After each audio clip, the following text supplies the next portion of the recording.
Hi everyone, I'm Selena Chaplin here from Creative Anarchy Productions, and welcome to the Creative Anarchy podcast. I'm pretty excited today because I have Dr. David Reiter here with me. He is a publisher, a writer, and the CEO of IP, which is Interactive Publications. And it's a really wonderful thing to have you on the show. Hi David, how you going? Good morning, Selena. Thanks for that wonderful introduction. Now, I'll actually give them a little bit of a short introduction to who you are and what you've done. So David's an award-winning text and digital artist, as well as I said, being a publisher and the CEO of Interactive Publications. His work includes a hybrid digital narrative called TimeLord Dreaming, which was 2015, the picture book Bringing Down the Wall, 2013, which was Best Book for Teens and Kids, Canadian Children's Book Centre. David was an artist in residence in 2012 at the Banff Centre for the Arts in Canada, where he completed the digital narrative My Planet's Reunion Memoir project with the support of the Australian Council and the Cultural Fund of the Copyright Agency. It won the 2012 Western Australian Premier's Award. The fourth book in the junior novel project Earthmen series, Tiger Takes the Big Apple, was released in January 2014. Wow, lots going on there, David. Oh, now and then I do something. That's awesome. Well, we'll just jump straight in. Can you tell us a little bit more about you? You're a writer and a publisher. What is your day job? Well, I suppose it's a combination of all of those things, and also things like being concerned about the environment. I'm very concerned about that, so I often blog and post about environmental matters and political matters as well.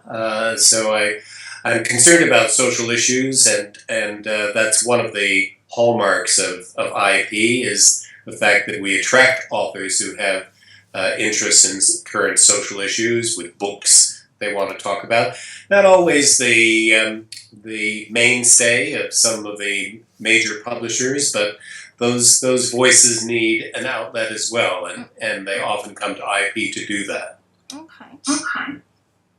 So you're a bit of both. Yes, well, to start out, I studied literature and creative writing at a couple of universities in North America, did a bachelor's degree at the University of Oregon in independent study, which probably was the basis of my interest in cross-arts activities, because I was not only doing my own writing, but also reading widely in contemporary literature and whatnot, and criticism. And then I went up to Canada, where I started a master's in American literature.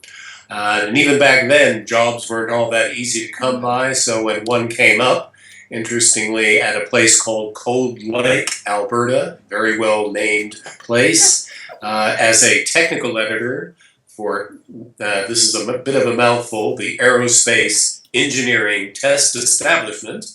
I grabbed it and interrupted my graduate work and went off there for a couple of years.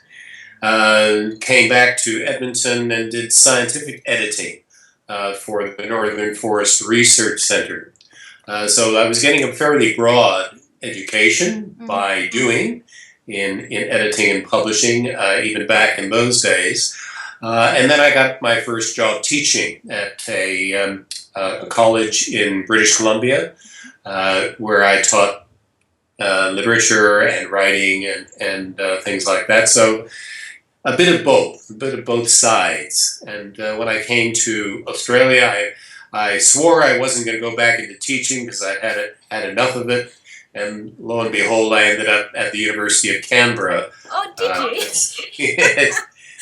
Teaching there and starting there what was one of the first courses in digital editing electronic editing and publishing. Started a magazine called Redoubt, which lasted a number of years, literary magazine, which I was quite proud of. So that kind of whetted my interest for publishing. And at that time, I noticed a course in the US called the Radcliffe Publishing Procedures course at Harvard University. And that looked quite attractive because most of what I had learned about publishing was from doing, and I wanted to have the opportunity to meet with some professional publishers and get a sense of what life was like as a professional in that regard. So I said to my head of school, well, there's this course coming up and it's pretty expensive. I don't think I could afford to go there on my own. If I manage to get in, will the school support me? And he never said this, but secretly I think he thought Harvard University applying from Australia, what are the chances? Yeah, I'll say we'll go along with it. And sure enough, I was the only person from Australia to be admitted that year. Fabulous. So I went off to Harvard. It was a 6-week course, immersion course into book and magazine publishing. And it really opened my eyes. I was meeting with chief editors of the New Yorker and the CEO of Dell Bantam, and it really whetted my interest for publishing.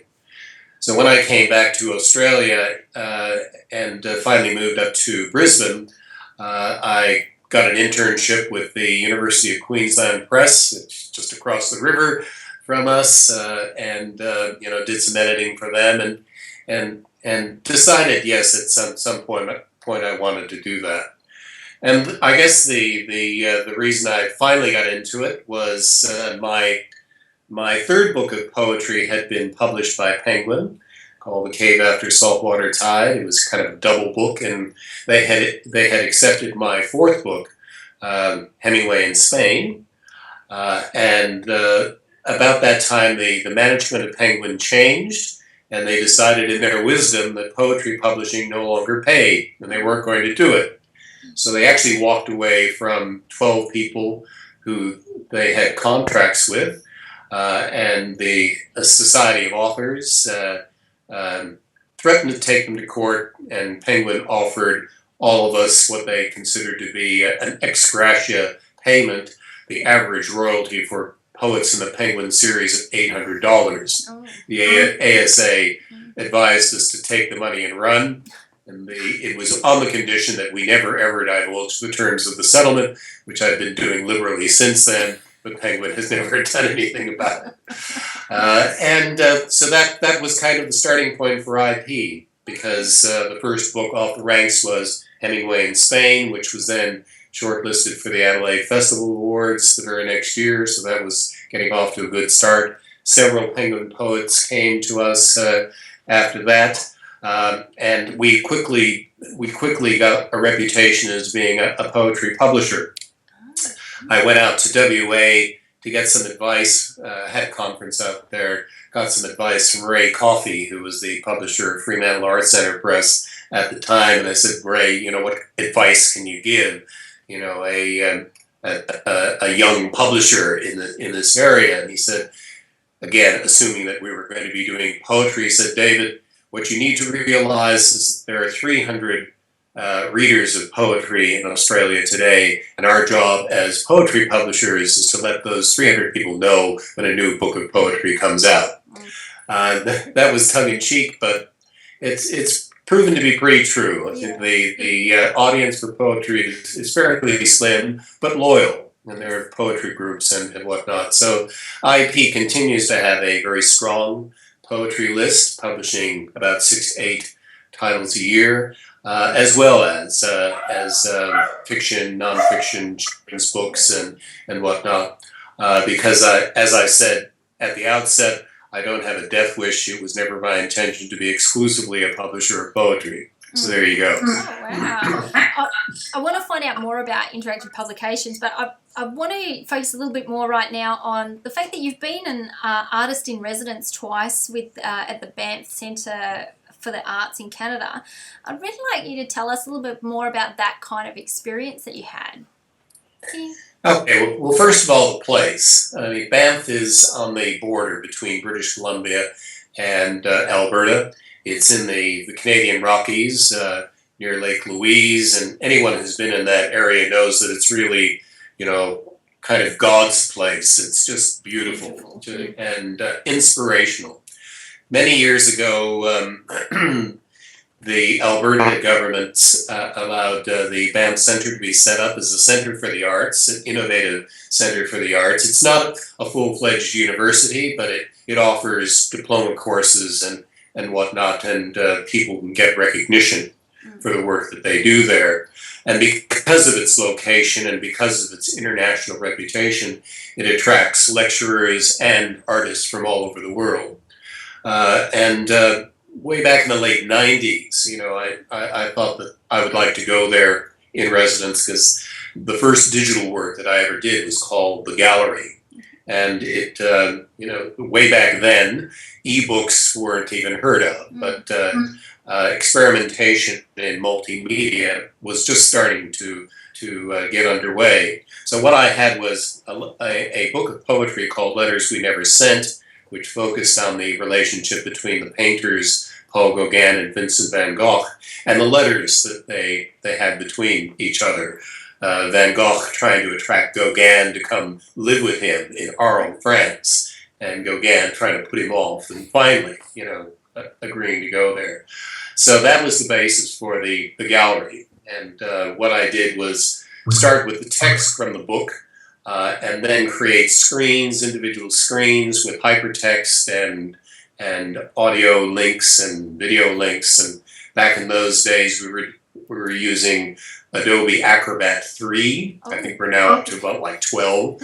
And you could do video, but it was like 240 by 160 pixel size. So it was pretty basic, but you could do everything that you can do now, just in a very rudimentary fashion.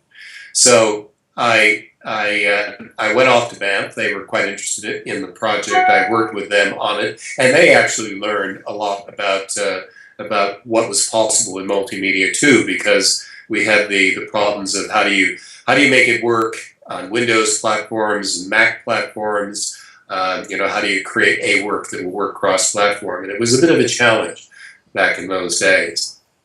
Well, the gallery was published, and it did quite well. It was published under our IP Digital imprint, and it was so successful that we even had places like Harvey Norman purchasing. I think they purchased 200 copies of the CD.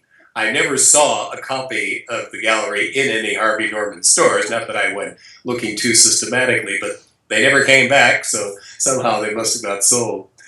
So that got my interest going in the area of multimedia.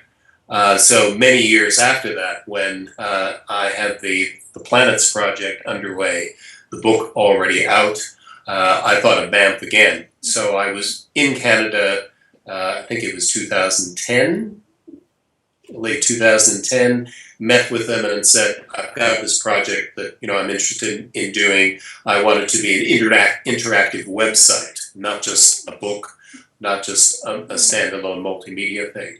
And they said, yeah, we're really interested in doing that. So I took a residence there for 6 weeks, and I was working on the film aspect of the project, and they were working on the interactive website. So it was kind of full on the whole time. We didn't quite get it finished, but I found an intern at QUT called Alexander Artlett, who worked with me and actually solved a couple of problems that the Banff people couldn't. He was quite brilliant. So that project was released in 2012, and as you acknowledged, won the WA Premier's Award. That's fabulous, fabulous. Actually, I'm going to jump straight to digital narrative because I'd like you to tell us a little bit more about what digital narrative is for those of us who don't know, like me. I think it's a generic term for work that takes place in the digital environment, but there's a story to tell. Right. So I mean, it's not just things thrown into a digital environment willy-nilly. Right. The idea is that you're attempting to tell a story. It can be fiction, it can be nonfiction, but you're using the tools, digital tools that are available to you. So in the case of the gallery, there weren't that many digital tools in terms of the platform. I had Adobe Acrobat, and I was using things like Photoshop and I'm not sure I was using iMovie or Final Cut Pro even at that time. I think it was pretty basic stuff. So the idea of digital narrative is your tool chest expands, and you have all of these digital tools available to you, these multimedia tools, and you can use those tools to enhance the text of your project, or even to create elements that work in collaboration with text. So that's what I've been trying to do lately with works like The Planets and TimeLord Dreaming, is not regard text as the major element of the project, but one important element that interacts with others. And so by the end you have a narrative, but the narrative may work rather than spatially, as you do on the page. It will often work associatively. So, for example, with TimeLord Dreaming, which is basically a narrative about the time I spent in hospital this past year, we have microtexts scattered throughout the book, but each of those microtexts have got hashtag text and links to external websites that work associatively with the text in that work. So the idea is that the work itself is compressed, tightly compressed. It has all of these links, but the interactive element is that people can choose to click on a link and go off into an external website and try to see the connections that are implied associatively between the text on the page and what's out there on the net. Wow, it sounds very exciting. That it's a very immersive sort of way of connecting with story and with yourself through life in a way, and connecting with the author and what they've got to say. It sounds, I've not experienced it yet, so I'm going to be having a good look at the digital narrative. Well, I certainly encourage people to go onto the My Planet's Reunion Memoir site. If they just Google that, they'll be drawn to that. It has several beings. It's a full YouTube film, so that goes for like 2 hours. It's also on Vimeo in segments, but it has its own website, called My Planets, that you can get to from our site. But the interesting thing about that is that the work works in terms of music and text to start with, because what happens when you open it is you're confronted with a screen of the various planets, and you then pick a planet, whatever planet looks good. Yeah. All right, we'll pick Pluto and see what happens with Pluto. Well, when you do that, a self-playing movie starts, and there is digital text, and there's music, and there floating images, animations, and it plays for about 7 or 8 minutes. And after the movie is finished, you come to a more stationary set where you've got running text, again with interactivity, audio clips, video clips, and so you, as reader, as viewer, you find your way through it. You find your own pathway through it. You're not dictated to. No. So each of the planets has their own self-playing film and whatnot. The other interesting thing was that, let me just back off and explain what the project was all about. I was separated from my biological mother at birth, and didn't know who she was adopted 2 years on by a Jewish family. I was Jewish myself. And so I grew up as an only Jewish child in a Jewish family. 50 years after the fact, I found my biological family and discovered that I was now the oldest of 7 across 2 families. Oh my gosh. So that does play with your sense of self, your notions of reality. And that's where the title of the work, My Planets, Reunion Memoir, comes from. Because the idea is that when we look up at a night sky from Earth, we say that's reality. Yeah. The stars that we see are reality. But if we go to a different planet, we see a different set of stars, or at least from a different angle. So reality is relative. The other thing that interested me in drawing astronomy into this story, this narrative, was that each of the planets have themes attached to them, mythology attached to them. Mars being the god of war, Venus being the god of love. So I thought, here's a way to organize this mass of information I have from my past and my 2 families. The conflict between family members could be located on the planet Mars. Love relationships between, family members could be associated with Venus, and so it went. I also have a strong interest in music, and that cuts across a lot of the work that I do.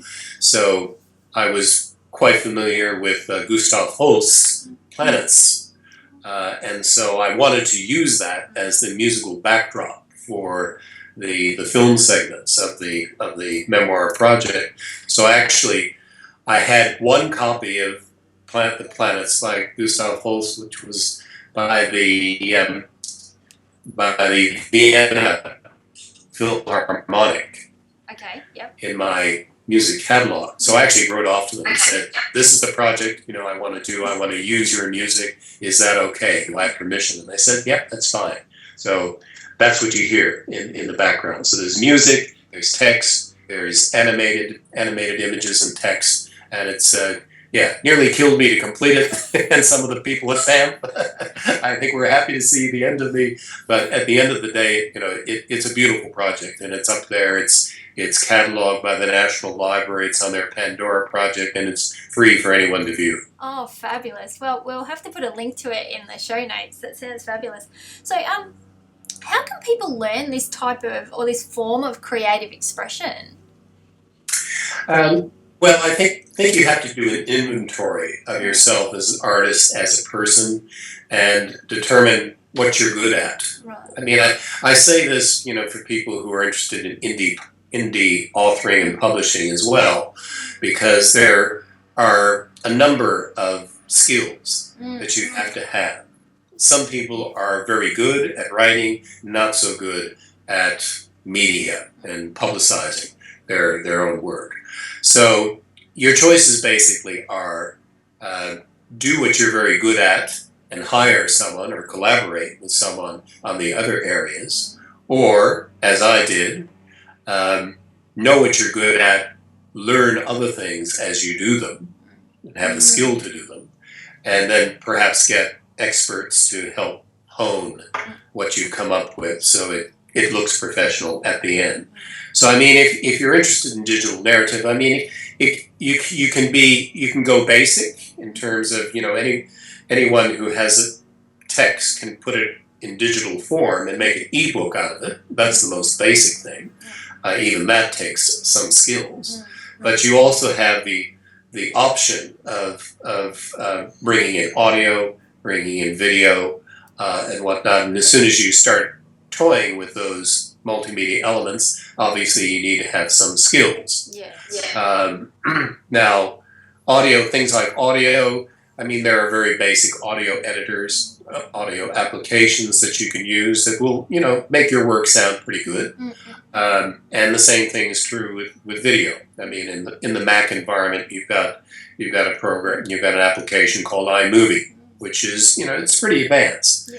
But depending on what you want to do, you may have to go beyond that. So, for example, in the Planets project, I wanted animated images. I wanted video. I wanted to do special things with lighting and whatnot. So that meant that I had to go into Final Cut Pro, or a more advanced audio package to ensure that everything was done properly. So when I was at Banff, one of the reasons I was there was that I didn't want to just plug a microphone into my computer and record the audio, which you can do and get quite acceptable audio. I wanted it really, to sound professional.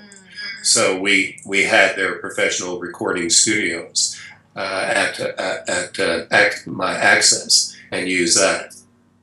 So, I mean, I guess what you need to do if you're going into this area is to sit down and consider what multimedia elements are going to be required, what tools are going to be required. Consider how well you are at working with these tools. Get training if you want to learn these tools for yourself, or consider how you can work in the team with other people who have experience and skills in those areas. So do you need a story, like a bit of a plot or some type of structure to it before you even begin? Like, where do people start with that? They start with their idea about where they want to get to. This is, the pivotal moments with my story or my narrative. Well, in my case, much of what I've done has started with an existing text. So, for example, a number of years ago, I published this, I think it was an Overland, published a sequence of my poems called Nullarbor Song Cycle, which took place several years ago when I was crossing the Nullarbor. These were reactions to the Nullarbor Plain and voices that I heard as I was crossing the Nullarbor Plain. And so I had the text to start with, and the Nullarbor Plain, if you've ever been there, it's a mystical place, and people just tend to try to get through it as quickly as possible. But places like that, I tend to slow down to see the microscopic. And so I decided, well, I had a residency in WA at the Pritchard Centre. So I decided, well, I could fly from Adelaide, where I was at the time, out there, or I could do something a bit more adventurous and get some visual content from the Nullarbor Plain. So I got one of these relocation vans that you can sometimes get. Had a week to get it from Adelaide to Perth, and so I took the film crew, which was my Sony Handycam and tripod, and off we went into the Nullarbor for 5 days of immersion, where I just, I took video and audio and went into places that I hadn't gone on the previous trip, and then put all of that together into the Nullarbor Song Cycle film, which is a short film. Wow. So, I mean, that's one kind of way you can work it. The My Planets, again, was a book. It had some images in it, but the My Planets Reunion memoir incorporates hundreds of images, brings in hundreds of images, because I just had this whole compendium of images that my family's provided me with, and also stock images, because I wanted to do astronomy, I wanted to bring in mythology, so I got into the stock photo libraries. I got one of these deals where you get umpteen dozen images a day for 30 days for a certain price, and I got like 300 images that I could use in the project that way. So, I mean, if you're resourceful and if you plan things out carefully, even projects like that don't have to be too expensive to do, but it does take planning, it does take structure. Now, the TimeLord Dreaming project was different again, because with that one, I didn't have it. Well, I suppose I did have a text to start with, but it was the whole time I had the idea of this working associatively, working with hypertext. Well, not hypertext so much, but working with tweets as a structural principle. That's why the full title for the work is TimeLord Dreaming, Tweetums, from word A to B. Oh, And I call them tweetums because that recognizes the hybrid between a tweet and a poem. yes. And the idea was that each microtext had to be 140 characters or less. And they are. And within those texts are tagged texts that link to these external websites. So even as I was writing the text, I was thinking, okay, where are the tags going to fall? Where are the hashtags going to be? And so that's the closest I've come to working organically the notion of a digital project in mind. So you can do that. You can do that too. So people can choose what sort of works for them, as long as it kind of makes sense, as long as when it's finished. Yes, that's right. Well, I often say in terms of composing that there are two kinds of creators: those who are methodical in structuring and organizing their work, know what the ending is going to be before they start, and work methodically through an outline until they get there. I'm not that kind of person. No. The other kind of person discovers what they're going to do as they go. Yes. They work organically. Yes. And I've always found that to be more exciting, because you end up in places that you never expected to be, and the work takes on a life of itself and even a direction of itself, and sometimes wrests control out of your hands and says, no, we're going in this direction. And so it does. But that makes for a lot of revision and edits down the track, but I think it also makes for more exciting work. Sounds like it. I like that you're a discovery writer, a discovery creative. Yes.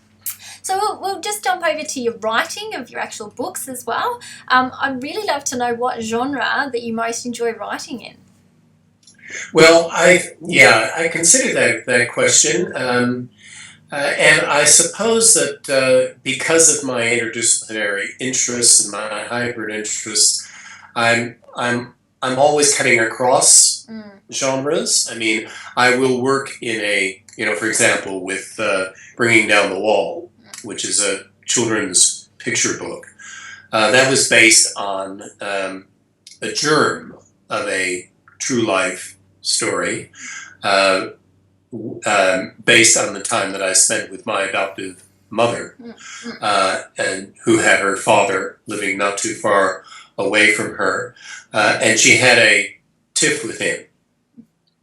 His wife, my grandmother, died, and he just met up with another woman shortly thereafter. And I think my mother felt that he got close to her too quickly, so she cut off things, between us for that. And I always regretted not being able to see him, because my adopted father died when I was 11, so I had no male models there to bounce things off of. So I fantasized about going to see him on my own. Never did. Eventually the two were reconciled. It didn't have anything to do with me. But I often thought, well, I could have accelerated the process, because he was getting on, and died fairly shortly after that, if I had taken the bull by the horns and gone to see him. So the book actually realizes that fantasy, and has the main character go off and see his grandfather, and to find out what the basis for the feud between the son and the mother and the grandfather was. So that's one kind of creation. In that the work became children's literature, but in another sense, it was an adult looking back on his early life and determining how he could convey that in a way that would be palatable to children. Because the theme of the work the theme I wanted to get across was that we underestimate the ability of children, first of all, to recognize important things, but also to have input into things that affect them. Yes. And so the idea was that this boy this boy could have a decisive impact on the relationship between his grandfather and his mother by getting out there. So the trick was then, how do you get that fairly adult theme into a children's packaging? Yeah. But I mean, most people who know me say, "Oh, David Reiter is a poet." David Reiter's done 10 books of poetry or whatever. So you get tagged as a poet, and I've always been resistant to that sort of thing because it reduces, it's reductionist thinking. We've got to have a way to describe this person, and this person is a poet, and it just takes too long. You have to say, well, he's a poet, he's a fiction writer, he does documentary, he does film. Oh my God, he does children's stuff. How do we boil all that down into a tagline? Yeah.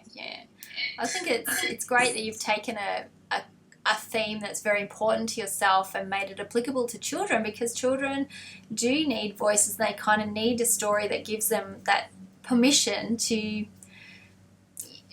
affect positive change. It sounds wonderful. Yeah. Well, I think the other work in this area, my very first children's work was called Real Guns, and the title basically says it all. Once again, based on a true life story with my adoptive parents. My father was adopted father was a self-employed truck driver, and he worked in some pretty rough areas, and this is in the States, and he kept a gun. He kept a gun, and he kept a gun under his bed, under their bed.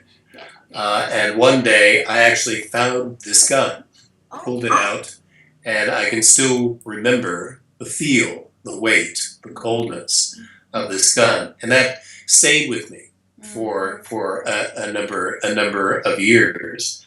And finally, it was interesting because Lothian Books published The Greenhouse Effect at the same time as the editor there had been looking at this book, Real Guns, the manuscript of this book, Real Guns. So they actually got more interested in The Greenhouse Effect, which is the first book of the Project Earthmen series, and kind of set aside Real Guns. And a couple of years later, I got a call, and the person identified herself as a children's author who had seen the Real Guns manuscript at Lothian, and wanted to say, "You've got to publish this book." Yeah. And I said, "Who is this?" And she said, I'm not going to tell you, but I just, I want to leave that message with you. This is an important book to get out. So quite by chance, a illustrator from Ireland, Patrick J. Murphy, what else could he be but Irish with a name like that, contacted me, and he had these, really unique illustrations. And he said, "Yeah, I'd like to do this book." So he illustrated it, we put it out, and I thought, well, this is coming out around the time of the Port Arthur massacre. That this would be an important issue. It was actually a bit later than that. It was after John Howard's legislation to confiscate guns came into play. So I thought, well, this book will feed into this social issue. It will be timely.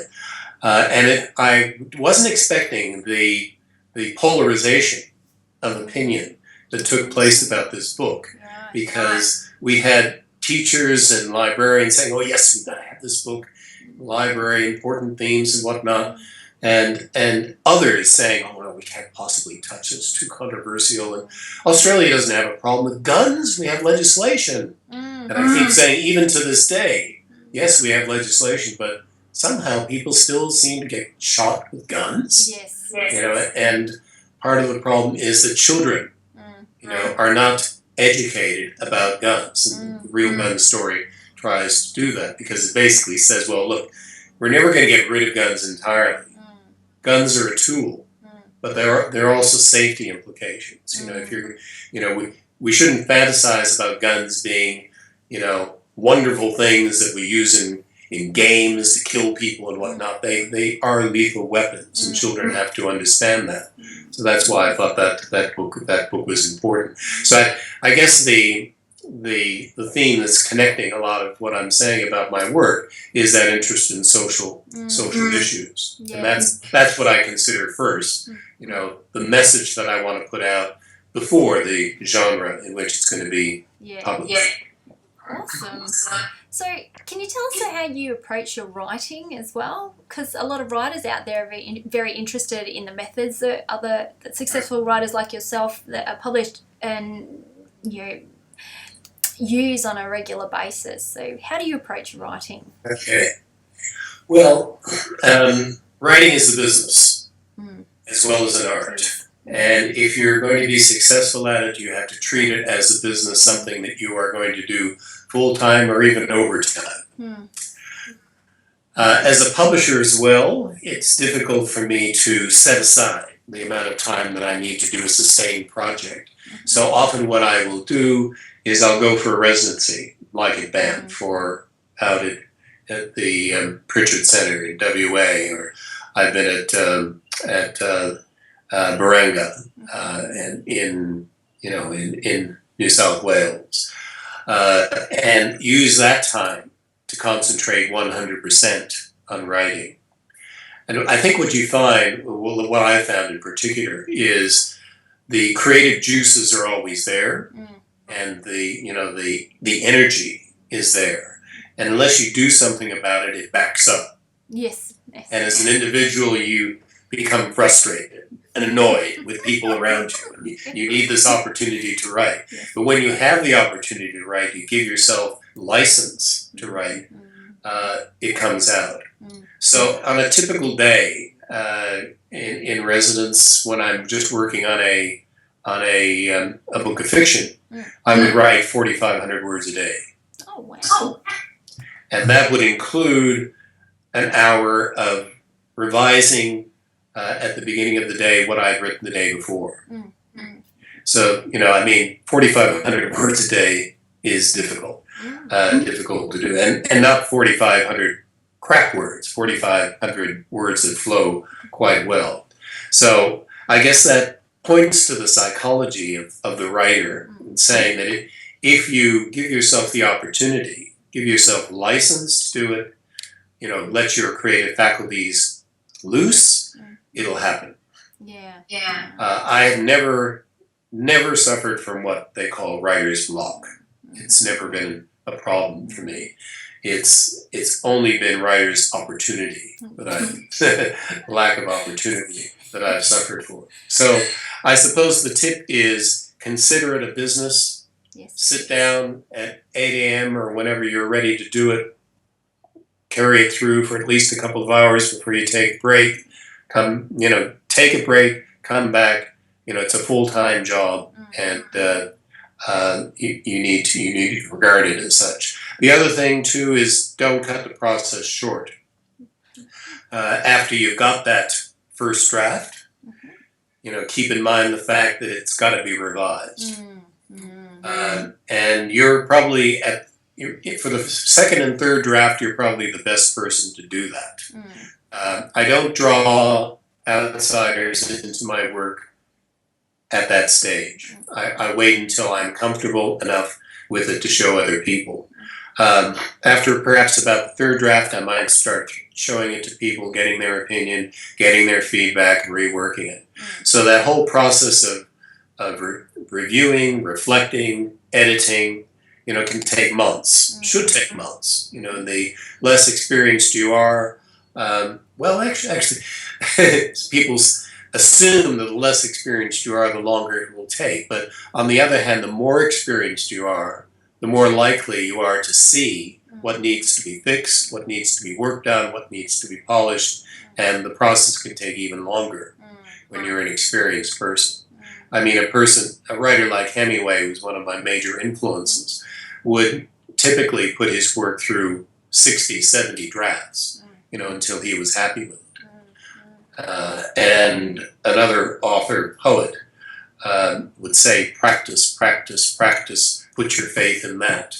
So I guess the bottom line is you may be inspired, you may have a brilliant idea, you may think that it's brilliant as it's set out on the page, but chances are 98% of the time it's going to need work, it's going to need recasting, it's going to need refining, and don't cut the process short.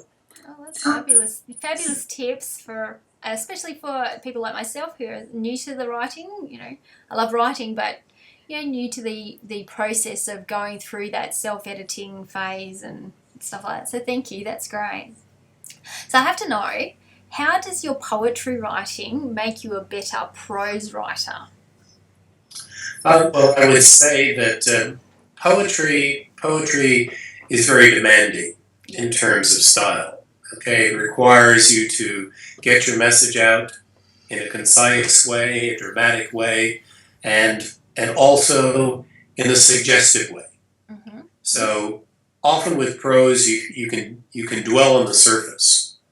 You can write a romance novel, and it's all about the sex scene and whatnot, what we see and how we relate to the person. But with poetry, the idea is that there are these levels of meaning. And often they're regarded as hidden levels of meaning. But what I would say, they're suggestive levels, layers that can be peeled back.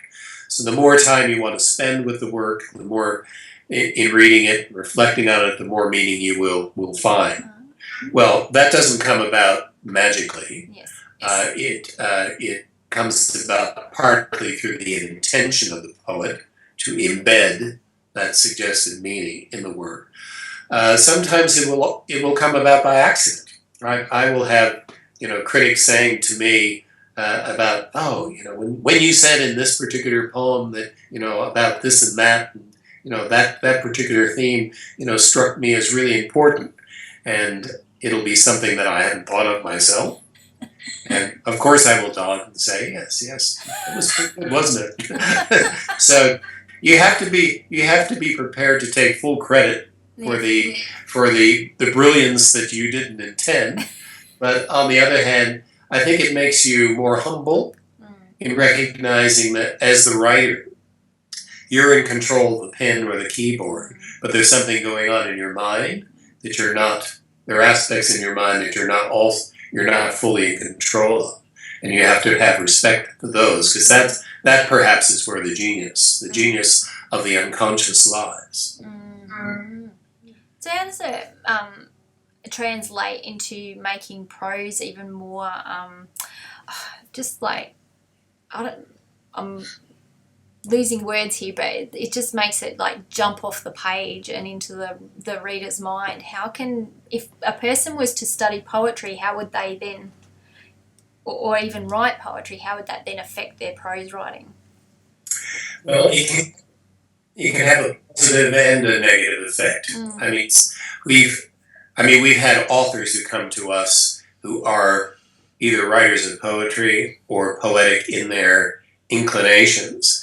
And if they come at it too hard, the prose becomes too heavy, too thick, too hard going, too dense. So we then have to get the writer to pare things back and to recognize that prose readers have less patience with work that is dense. They expect it to be readable, to have quicker pacing than poetry. On the other hand, being skilled as a poet will give you an eye for the correct image or the right word, and that's an important skill, because sometimes you'll get beginning prose writers will just be a bit sloppy with the words that they use. Sometimes there'll be repetition of particular words that need to be worked on, or sometimes the language that they use won't be exactly right. So the editor will say, no, this is not exactly what's meant here. It doesn't give an accurate picture. It doesn't hit the emotion spot on. And so if you come at it from a poetic frame of reference, you tend to zoom in on that exact emotion or that key word that you need. So it can be good or bad, as long as you realize when you're writing prose coming from a poetic perspective. It's got to be a little looser. It's got to be, a little more open-ended. Yeah. Sounds beautiful. I must explore more poetry. I'd like to also talk to you about the courses. You mentioned at one point that you run courses. Can you tell us about the courses that you do teach? Well, basically, people come to me and they invite me to teach courses. Usually, they are workshops. I mean, as you know, I've been a university lecturer. I've taught full courses for years in creative writing, literature, and whatnot. I'm not doing that these days. What I'm doing are short courses, and they can be as long as 2 days or as short as an hour.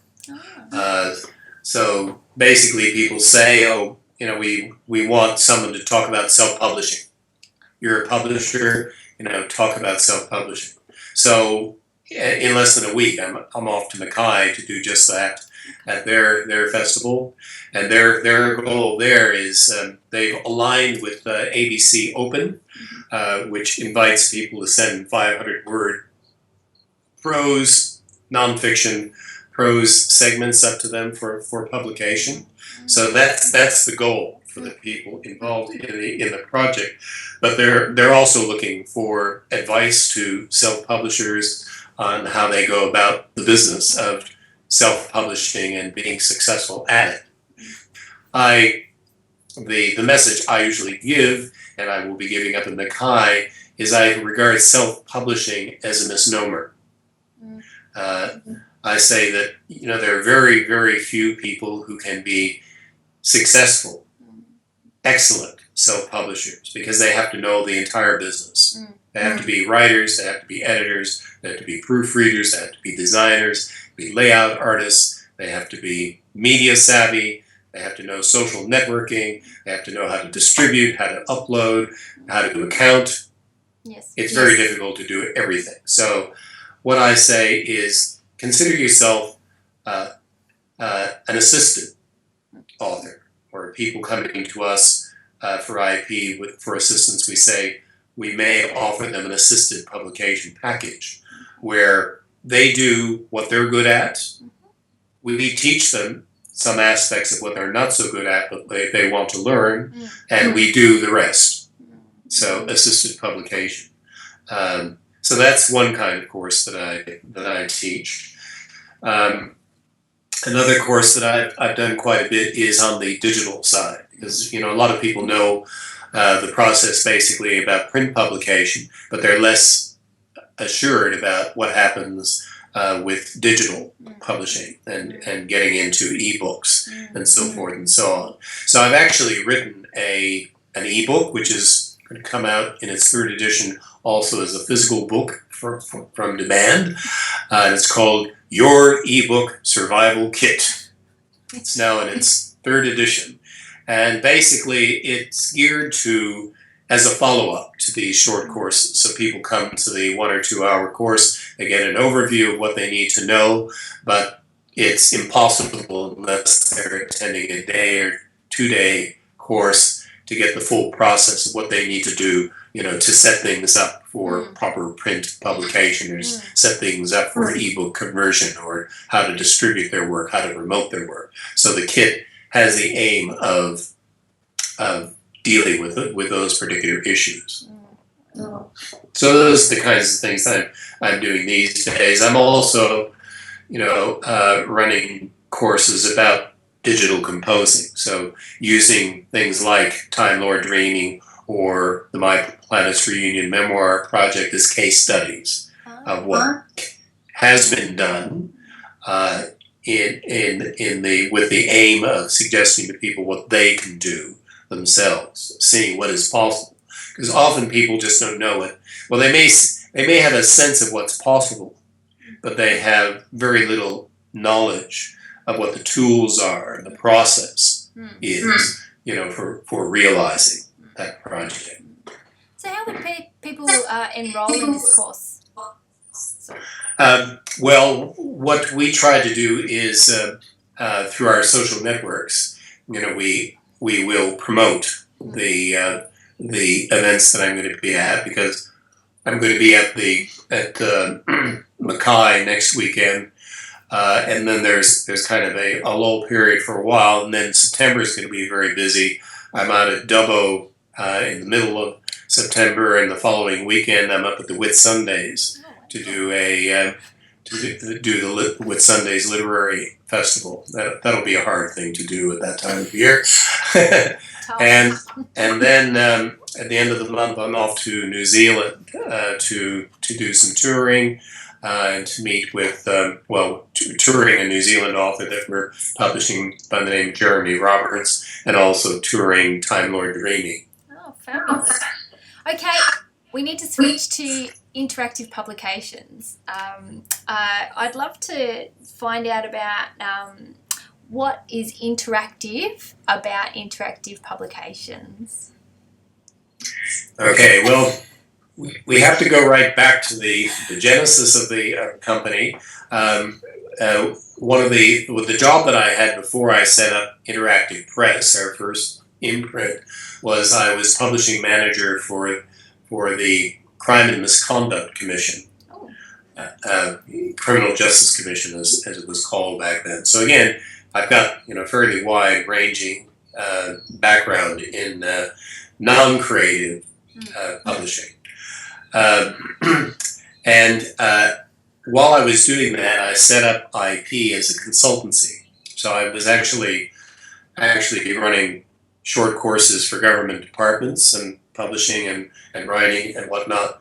So I had to have a name for this. So I thought, well, interactive publications, trying to convey the sense of people collaborating, on works, to make them better. So I got a friend of mine here in Brisbane to design a logo for IP, and I liked the logo so much that when the time came to set up the literary imprint, I had to come up with a name that would work. So that's where Interactive Press came from. So it was good in one way, in the sense that it anticipated what IP has become on the digital front, the interactive front, the film and audio front. But not so good in the early days when people said, interactive press, what's that? And so at that time I simply said, well, it's an umbrella for people working together to create new work. So that's where it came from. So I was able to retain the logo. So the company then has expanded out into its 4 imprints. So we have Interactive Press, which does most of the literary work and fiction. We have Glasshouse Books, which does trade fiction. So we've done the occasional vampire novel and young. Actually, I've got one here, The Beast Is Out. Yeah. I read that and reviewed that. Really, really good book. Anyway, sorry, just a mini plug. Yeah, that's right. That's a bold one. And we've done a fair bit of young adult work under that imprint. Then we have IP Kids, which does our chapter books and picture books, and IP Digital, which does audio and interactive stuff. So we have very early on in the process we linked up with the global companies like Apple and Amazon and Google to get our work to them. So we were actually the first publisher in Australia to publish the Amazon Kindle, and that was because of a loophole that Amazon had. At the time, they were only allowing American publishers to publish to the Kindle, and so I set up a subsidiary at my mother's house in Cleveland, and we became an American publisher. And so we got into doing that. We were also quite early on with Apple, with iBooks, and we've continued to work with them. So we're a partner with Apple, partner with Amazon. We work with companies like Lightning Source, which does print on demand as well as ebooks. Create Space, which is the print-on-demand division of Amazon. We work with them. So people can come to us with books that they, and do, come to us with books that they want to get up in ebook or print-on-demand form, and we can do that for them. and we often will do that. So that kind of activity takes place under our Digital Publishing Center, DPC, and that is the focal point for doing that. But the point that we make on our site to people is we work cleverly in these realms because we don't believe in doing things completely from scratch for each kind of publication that we're doing. So we will create a print version of a book with a master in InDesign and then in Adobe Acrobat that can be adapted to ebook publication and enhanced by interactive stuff thereafter. So we've done work with iBooks Author, which is the Apple software package.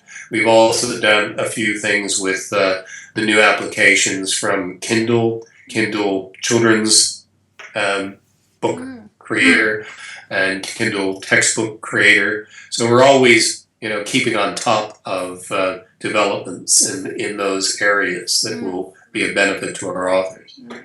So what steps can an author or a person who's interested in being considered for publication, let me rephrase that. How can people who are interested in being considered for publication learn more about IP's selection criteria? Okay, well, there's a page they can go to. I mean, if they go to our website, which is ipoz.biz, then just there will be a link there to our guidelines on that landing page. They go to that guidelines page, it'll show them everything they need. I mean, we're not much different from most publishers or even mainstream publishers in the sense that what we generally expect these days, I mean, a lot of mainstream publishers won't even consider work from unknown people without an introduction from an agent. We still do, but we don't look at complete works to start with. We ask for a synopsis. We ask for a selection from the work. In the case of poetry, it might be 6 to 8 poems. In the case of a novel, it might be 2 or 3 chapters. And then we also ask for a creative bio. What are your credentials in this area? So that's kind of the initial package that people send in. And then we have a look at the sample, we have a look at the bio, and we decide whether or not we want to see the full submission. Now, one of the things that sets us apart from a lot of publishers is that we regard IP as a developmental kind of enterprise. So we recognize that a lot of the authors who come to us are not name authors with 10, 12 books behind them, but sometimes talented authors or people with talents that can be made into publishable work, but the work that they give us at that stage is not ready for publication. So rather than, as some publishers will do, sending those people a blanket rejection or maybe 1 or 2 lines on it, still rejecting it without any real reason, we offer to bring people into our assessment program and say we can link you up with an editor who can work with you to lift your work up to the level where we consider it to be publishable. And we've had a number of success stories in that regard. And some of our most successful authors have gone through 1 or 2 loops in that process to lift their work up to that stage. We always say to people who get involved in that, at the end of the day, we may still not accept your work for publication, but it'll be better for it, and if you take it elsewhere. On the other hand, the advantage of working with us is that if you're getting assessed by us, our assessors know what IP's expectations are, and so they can tailor their commentary on your work to what they think will get you to that next level with us. Excellent. So could you give us a few examples of books that IP has helped bring to a publication standard? Sure. Well, there's one book that comes to mind It's by an author in Sydney. Ann Naylor is her name. She's a bipolar sufferer. She had this book in mind, which she titled "Art from Adversity." That'll be that one. All right, 1, 2. Art from Adversity. Okay. Now, Anne originally submitted that manuscript to us as an extended poem. And I said, well, okay, the work that you're talking about, bipolar, and sharing your experiences of bipolar, is probably poetry is not the best way to convey it. Because the audiences for that work are often going to be specialists in the area. They're going to be counselors, they're going to be doctors, psychiatrists, psychologists, as well as bipolar sufferers. And so the former kinds of audiences are going to want to cut to the quick, right? They're not going to want to have to deal with poetry and get at the hidden meaning. They want the message and they want it now. That's it. And I suppose her poetry wasn't as polished as we might have expected for our poetry list. So we said to her, Anne, we want you to, there's lots of good stuff here. We want you to work on it, but we want it to be in prose. So she thought about that for a while, and she did it. She worked on it. She got it into prose. There were still a number of loops. I mean, this book took at least 6 months of loops, editorial-wise, to get through. And she worked very well with Lauren Daniels, who is our senior prose editor, who's got a lot of experience with memoir work. And then it came to me, and I worked with her as well on some of the psychology aspects, because I've got some training in that area. And at the end of the day, I mean, we had a work that not only dealt with bipolar, but also with that showcased her art, as you'll have noticed that there's color pictures, a wide range of color pictures in the book, and she's quite a fascinating artist in her own right. So from a production point of view, we had to make a decision about that. Color books are more expensive to produce, but fortunately, as CEO, I don't have to look over my shoulder at anyone who's going to second guess me on this, or I can look over my shoulder and say, "What do you think?" and get the right answer. And I said, "Yes, we will take a chance on this one. We'll print 1,000 copies of it." As it happened, we were doing a couple of other color books overseas anyway, so we got her book done at the same time. So long process. The author understood throughout the process that we were on her side. Often this is a problem. If people get too ego tied, they think, oh, the editor's just being difficult, or the editor's not understanding what I want to accomplish. Through this project. But if you come into the right frame of mind, if you've chosen the publishing house well, and you know the people, and you have confidence in the people that you're working with, and you recognize you're all on the same side, then it'll go well. Yeah. I've got a couple more questions. I hope you don't mind. I just wanted to ask, how do current authors in your list build an audience for their work? So I assume that there's a period of time that you help them with their marketing after publication, but what's most important for them to focus on to get their work out in front of their target audience? Well, we say from the very outset that it's a collaborative enterprise. It used to be that when an author got a work published, they sat back and waited for the royalty checks to roll in. Well, if it ever was that way, it's no longer that way. Even with the major publishers, their expectations of authors and their involvement in the marketing and promotion of their books is quite high, even when they have publicists attached to the work. So we say at the outset that authors have to expect to be active in the promotion of their work, that there will be not just a single launch for their work, but that there'll be a series of events at every opportunity, in every context. In a city like Sydney, for example, we might have 3 events in a short period of time because the city is so large. The audiences are different. And people from South Sydney aren't going to travel to North Sydney for an event if they can avoid it. And I mean, even in Brisbane, that can be the case. So that's in terms of the the visual presence of the author. But also we say, look, there's this whole thing called social media these days. Authors usually draw a line at the point where we're talking about reviews. They think that getting a review, getting an interview with the media is the end of the story. Increasingly these days, it's the end of the story, all right, because nothing happens.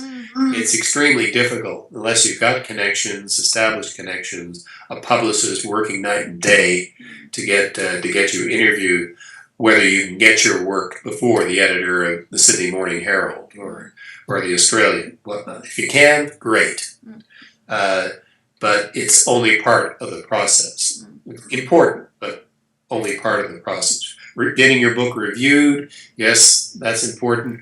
We work with authors to identify key people who might review their work. We try to get the work out to them as early as possible in the process, well before the book appears.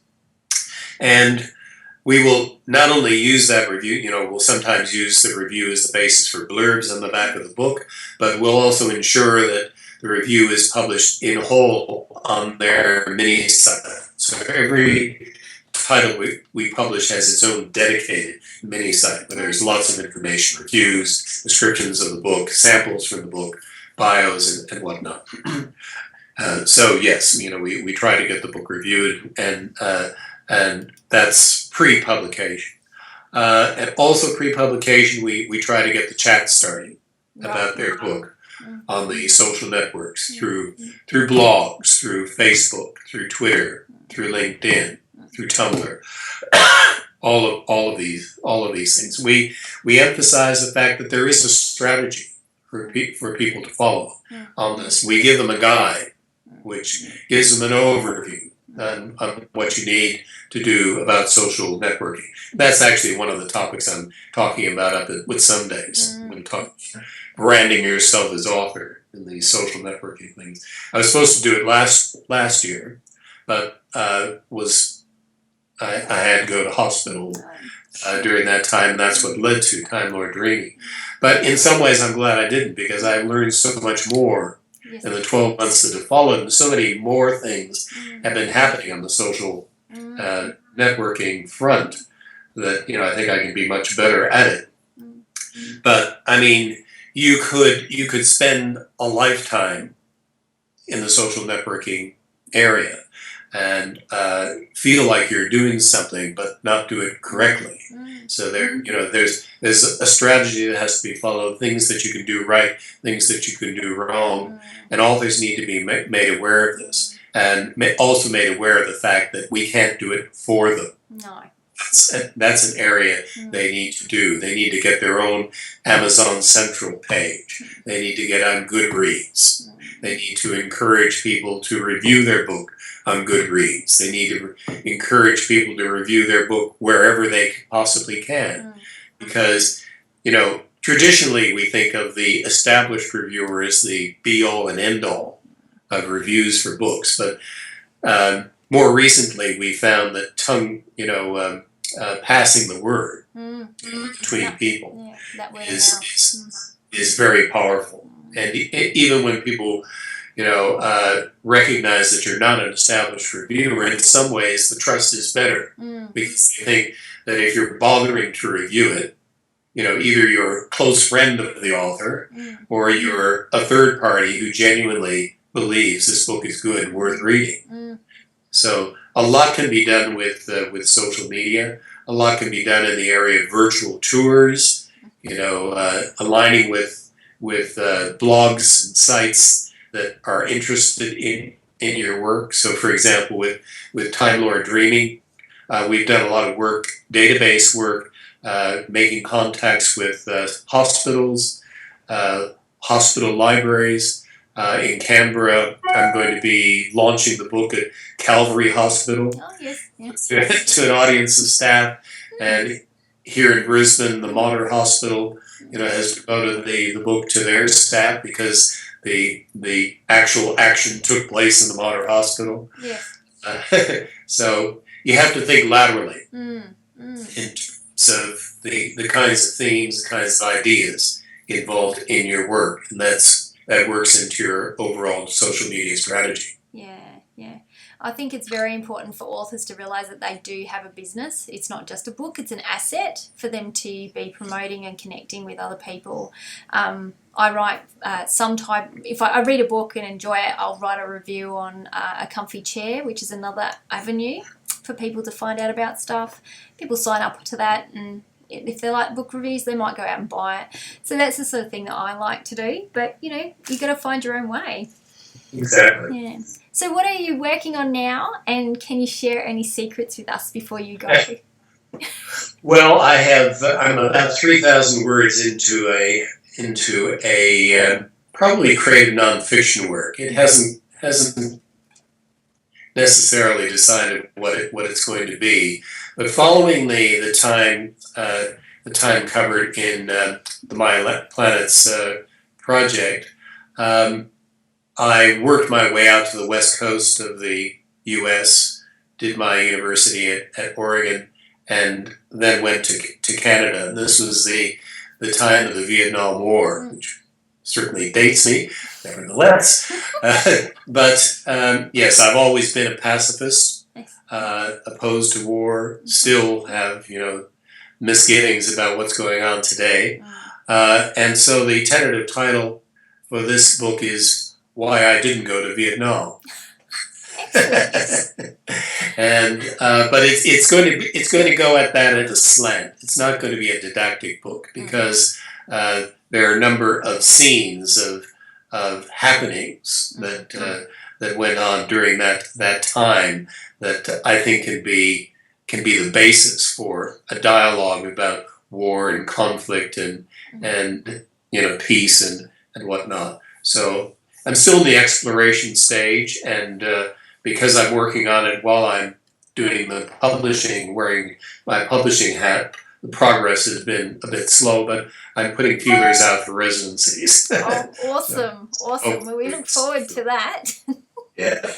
So lastly, can you tell us where people can find you and your work online, David? All right. Well, the easiest thing to do is to go to our landing page, ipoz.biz, and click on the IP store link. Or if you want to go directly, it's ipoz.biz/IP store, all one word. So that'll get you to an entire list of what we published, and then you can simply do a search on my name. Excellent.